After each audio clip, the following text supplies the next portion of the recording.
the stupid debate. Doug Bergram, he's the guy that was trying to get people to vote for him using this gift card thing. Remember, he was saying if you donate X amount, then you get a gift card. So we have a debate that's coming up Wednesday evening, and I am just, I'm already done. It's going to be in Alabama. It's going to be at 7 p.m. Eastern, 6 Central. And it's, I think, what is it, News Nation is doing it. And so they had Vivek Ramaswamy barely met the guidelines. He had a very, very bad performance last debate. And apparently, I think Chris Christie is trying to meet the polling threshold.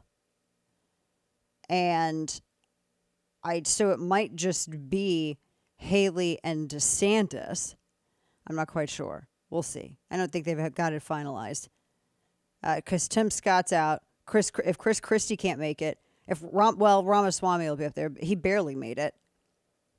And I think it's, I don't know. One of the things that I've noticed in this debate is that Nikki Haley has not backed away. And you can, I think as a politician, she seems fine. She seems very nice. Or as a person, she seems very nice. As a politician, no. I don't like her foreign policy. I don't like some of her domestic stuff. I think she's like a Bush politician. She's very, the whole idea of compassionate conservatism that a lot of the people who are in politics now and think history began the day they were born, they think that's a brand new concept that they just thought up, and they don't realize that it's actually rewashed big government republicanism that created the Tea Party and also subsequently their jobs all this time later on. The irony is palatable. It's amazing. But she's backed by all of the people that I think DeSantis has been accused of being backed by. Like Paul Ryan has backed her. The Koch brothers have backed her. She's got the backing of Big R. Which would be weird if she got picked to be somebody's running mate, especially if they ran on this whole thing about being against establishment. Just saying. I mean, she is the establishment candidate on stage. There's not an argument. I've heard people try to say that about Ron DeSantis. And I'm not going to apologize, but you're wrong. I mean, not only you're wrong, but it's historically illiterate. I was in I helped found the modern day Tea Party movement. A phone call on Sunday, led the first rally in the Midwest. And I distinctly remember a group of congressmen that were forming what's now known as the Freedom Caucus, the House Freedom Caucus, right? And the House Freedom Caucus did not get along with John Boehner at all whatsoever. At all.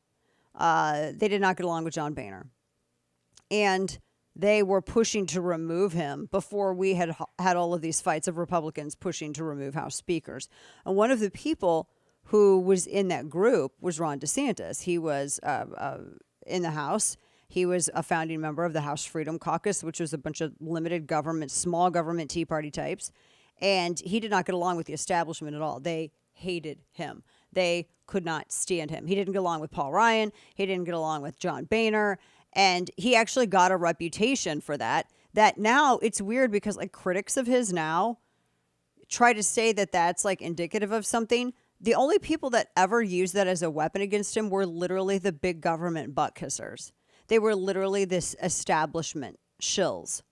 Those were the people that that tried to weaponize that and use it. I would love to have that reputation against establishment and big government. I mean, I think now there are a lot of people in the House that try to campaign to have that and put on false airs.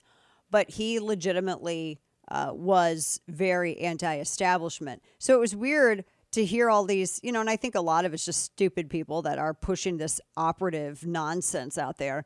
But I'm like, that's historically illiterate. I mean, anyone who believes that clearly, I busted my ass, so I don't feel like I have to apologize for saying this because I've been in almost every state in the country. I traveled on my own dime. I didn't get paid to do any of this. I believed in what we were doing. I mean, it was like, the committees of correspondence and the Sons of Liberty kind of spirit.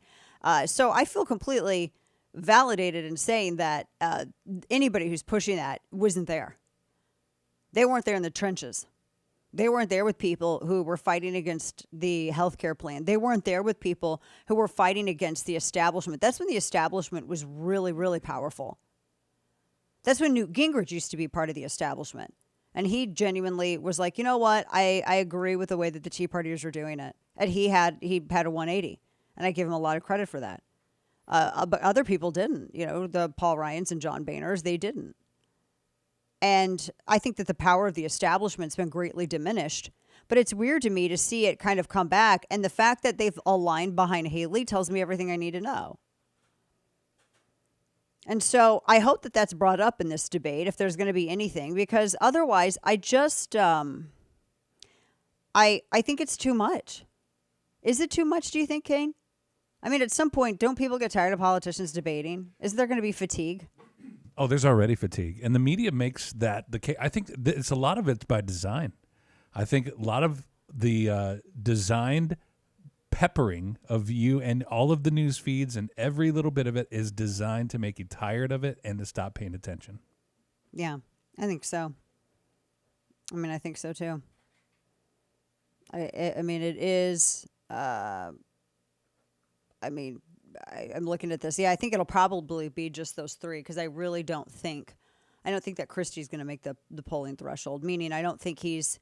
Because I can't remember. It increases every debate, every quarter it goes up. So I think it's just going to be the three of them on the stage. What are we going to discover in this debate that we didn't the last debate? Who knows? I really don't want to watch it, but I have to because it's my job. I really don't want to watch it. I know we get paid for it and we still don't want to do it. Imagine people who aren't getting paid for it. Of course, that's a great point. They don't want to pay attention to this crap. Yeah, they don't want to. And who would blame them? Who would blame you? Nobody blames you because it's too much. It's way too much. Too much of it. Well, right when we get out from Christmas break, Iowa starts. And then it's actually serious go time.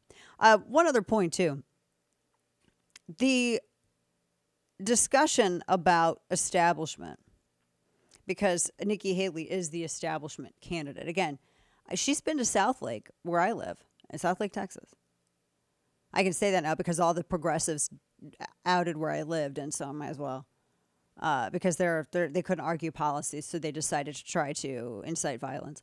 That's typical left. But I'll say this. She's been to my town. She's been to fundraisers in my town. I know people who've had fundraisers for her, and they're friends of mine, but I just disagree with them, and that's fine. They can be wrong. I say that jokingly, but I'm right, and that's not joking. But that's a big government candidate.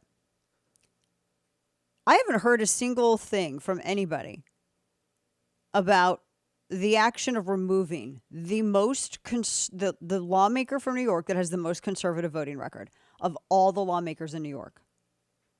George Santos. You can sit here and talk about all this other stuff. This is where I get very Machiavellian. I don't care. What's his voting record? It's not my choice to devolve politics and diminish the importance of virtue to liberty. I didn't make that choice, but I absolutely will exploit it. If that means control of a seat, if that means advancement of legislation that I want, I do not allow a godless, immoral opponent to determine the parameters of my moves. I never have, and I never will, and nor should you. I think that Republicans voting to remove him is one of the stupidest acts of political seppuku I have seen in some time. Who are they trying to impress? Who are these people trying to impress? Because it's definitely not the voters. Clearly, it's not us.